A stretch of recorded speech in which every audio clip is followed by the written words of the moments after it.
This is Captain James Staples. He has captained cargo ships for 20 years. Captain, first of all, thank you for joining us. When you hear this exchange, and first he says he's not there and he's left, and then he says he changes his mind and says, no, I'm here. What do you make of his explanation?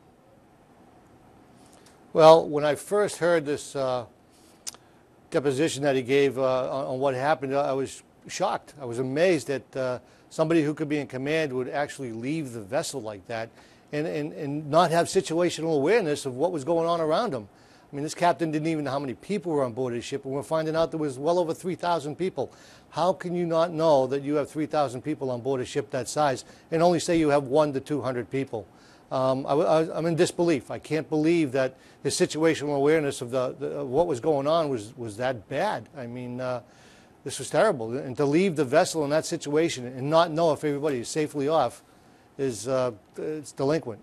From one captain to another, is there like an oath or a vow that you take to stay with the vessel, stay with the ship, make sure everybody is okay in a situation like that? Well, as the captain of the vessel, your first priority is to save the lives of the souls that are on board, whether that be your crew on a smaller ship that only carries 20, or you're on a ship that carries 4,000 people. Your priority is to save those people, then the vessel, and then the cargo. But always, always, the safety of life at sea comes first. And for the captain to leave like that, it's definitely a dereliction of his duties. And a man like that should never, ever have been in command. Captain Schettino, he spoke to the Italian media about what caused the accident. Here's what he said.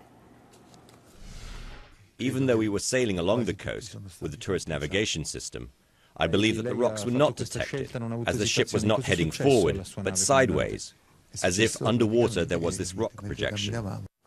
So it sounds like he's blaming the ship's instruments, and you've seen the damage, you've seen this video here, how close that boat is to shore. Does that really ring true to you, his explanation? You can't blame the equipment when you deviate from your original course line. He had a voyage plan that was laid out and set forth that he should have followed. His captain deviated from that and took the vessel in close to the beach. He even said on the news that he was within 300 meters of the beach. The ship's about 290 meters long. He doesn't even have a safe turning radius for that vessel being that close. So to start blaming equipment, no, I find that, again, dereliction of his duties. Italy's Coast Guard, they located the black box from the ship. What could we learn from these recorders? Well, these recorders are a black box that will have voice recording in the sailings. They'll take digital recordings off of all the equipment, so you'll have a date, a time, the helm orders that were being given, not only in voice commands, but you'll be able to see what the helmsman was doing as he was steering the vessel. You'll also have any type of pertinent information from the engine. You'll be able to tell if there was a problem with the generation on board the generators. If there was a blackout or an electrical failure, you will be able to tell from this black box, what we call a VDR, a voice data recorder, the type of information that's on it that they can now use for the investigation. So there's quite a bit of information that will be very detailed into his actions. And just finally, very quickly here, Captain, is there any possibility of survivors? We've been talking to folks who think that they could be in those cabins, in air pockets. Is that still possible to find people alive? Well, there's always a possibility, and we only hope for that.